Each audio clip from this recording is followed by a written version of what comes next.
ज्यावेळेस तुम्ही या दोघांनाही आश्वासन देत होता त्यावेळेस विरोधी पक्ष म्हणून आम्हाला कधी विश्वासात घेतलात, आम्हाला कधी विचारलं, आम्हाला कधी बोलवलं? परत तुमच्या या बैठकीच्या संदर्भात जे तुम्हाला त्या काही अजेंडा होता त्याच्यापर्यंत पूर्वी चर्चा विरोधी पक्षाशी करायला पाहिजे होती, पण एकदम बैठक बोलवायची आणि त्यामुळं त्या संदर्भात आमची भूमिका अशी होती की सरकार म्हणून सक्षम आहे काम करायला. सरकारने काय आश्वासन दिलं असेल तर त्यावर चर्चा करायची काय गरज आहे, कारण त्यांनी लेखी दिलेलं आहे तर त्याची ते पूर्तता त्यांनी करावी. सरकारला निर्णय घेण्याचा अधिकार आहे. पण ज्यावेळेस हे दोघांच्याही संदर्भात चर्चा केली गेली दोन बाजूला, त्यावेळेस मात्र आम्हाला कुठेच बोलवलं नाही, आम्हाला विश्वासातही घेतलं नाही, आमची गरजही पडली नाही. आणि आज मात्र त्यामध्ये बोलवण्याचं आम्हाला वेळेवर निमंत्रण आलं ते 2 दिवसापूर्वी. तर तुम्ही एक फॉर्मल डिस्कशन करायला पाहिजे की असे गंभीर विषय आहे, या संदर्भात आपण चर्चा करू. असं कुठेतरी आलं तर माणूस तिथे जाऊन बोलू शकेल, पण आम्ही आमची भूमिका मांडायची कुठेतरी आणि त्यावर त्यांची भूमिका नकारात्मक राहायची.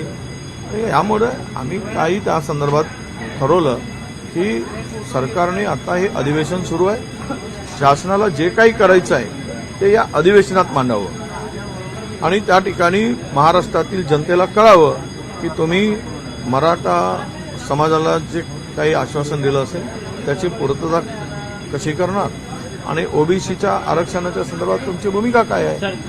ही भूमिका त्या ठिकाणी हाऊस चालू असताना अशी बैठक बाहेर घेण्याची गरज काय.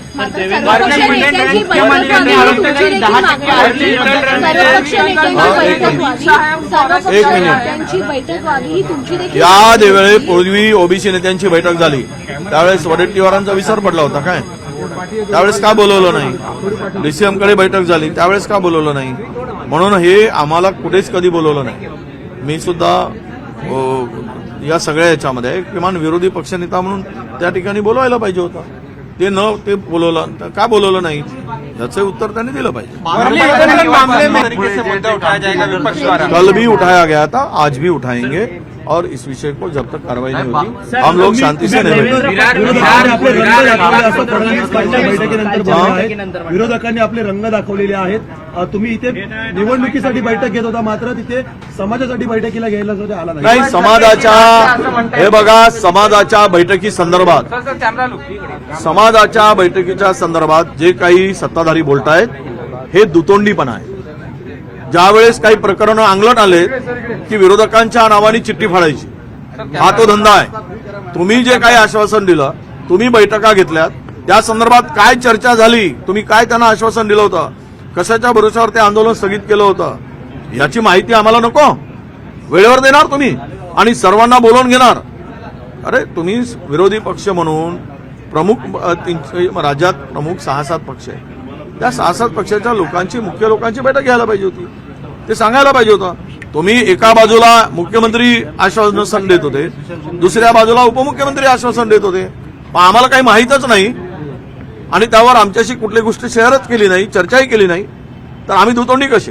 दुतोंडी हे आहेत म्हणजे आज आम्हाला जाऊन आपलं पाप जे काही करून ठेवलं आहे, फसगत केली आहे दोनही समाजाची, ते पापाची पावती आमच्या नावानं फाडायचा प्रयत्न होता. सरकारने शासनाने दोनही समाजातील वाद मिटेल अशा प्रकारची भूमिका घ्यावी.